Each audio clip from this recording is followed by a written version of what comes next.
ఇదేనా ఈ రాష్ట్రాన్ని పరిపాలించే తీరు?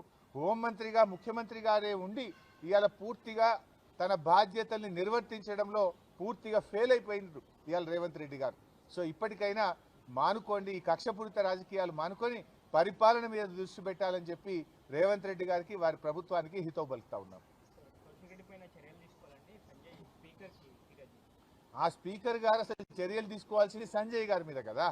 ఇలా సంజయ్ గారు ఓపెన్ గా నిన్న మీటింగ్ లో ఏం చెప్పారు కరీంనగర్ లో, నేను కాంగ్రెస్ పార్టీ తరఫున పని చేస్తాను, సభ్యత్వ నమోదు చేస్తాను, కాంగ్రెస్ పార్టీలో నేను సభ్యత్వం తీసుకొని కాంగ్రెస్ పార్టీ కోసం పనిచేస్తా అని ఓపెన్ మీటింగ్ లో మంత్రుల ముంగట, ఐఏఎస్ అధికారుల ముంగట, మీడియా ముంగట నేను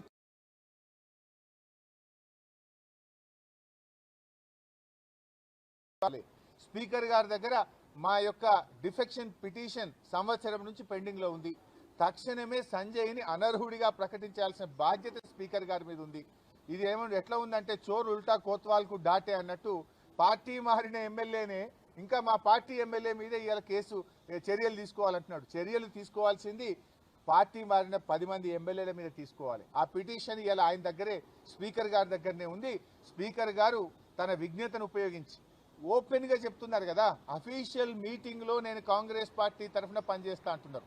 అంతెందుకు కాంగ్రెస్ పార్టీ ఎమ్మెల్సీ జీవన్ రెడ్డి గారు కూడా వీళ్ళు ఈ పార్టీ మారిండు, ఈయనను పార్టీలో తీసుకోవద్దు అని కాంగ్రెస్ పార్టీ ఎమ్మెల్సీ జీవన్ రెడ్డి కూడా చెప్తున్నాడు కదా. సంజయ్ మీద చర్య తీసుకోవాలి, ఈ సంజయ్ పార్టీ మారిండు, ఇతను ఎట్లా తీసుకుంటారు, ఇతను హత్యా రాజకీయాలకు పాల్పడుతుండు అని కాంగ్రెస్ ఎమ్మెల్సీ జీవన్ రెడ్డి గారు కూడా చెప్తున్నారు. ఇంతకంటే స్పీకర్ గారికి ఆధారం ఏం కావాలి? అటు కాంగ్రెస్ ఎమ్మెల్సీ చెప్తున్నాడు, స్వయంగా పార్టీ మారిన సంజయ్ కూడా నేను కాంగ్రెస్ పార్టీ కోసం పనిచేస్తానని మాట్లాడుతుంటే ఇది open shut and mouth case. Speaker గారు తక్షణమే వీళ్ళను ఇలా అనర్హత వేటు వేయాలని చెప్పి డిమాండ్ చేస్తున్నాం. ఇన్ఫాక్ట్ బీఆర్ఎస్ పార్టీ కూడా సుప్రీంకోర్టులో కూడా పిటిషన్ వేశాం. హైకోర్టులో అనర్హత పిటిషన్ పెండింగ్ లో ఉండడం ఆలస్యంగా అవుతుంది కనుక సుప్రీంకోర్టులో సర్వోన్నత న్యాయస్థానంలో కూడా వేశాం.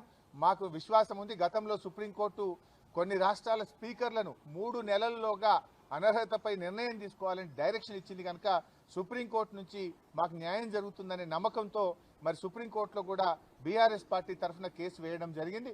త్వరలోనే సుప్రీంకోర్టు నుంచి కూడా ఆదేశాలు వస్తాయి, న్యాయం నిలబడుతుంది, అనర్హత వేటు వీరి మీద పడుతుందనే నమ్మకం మాకు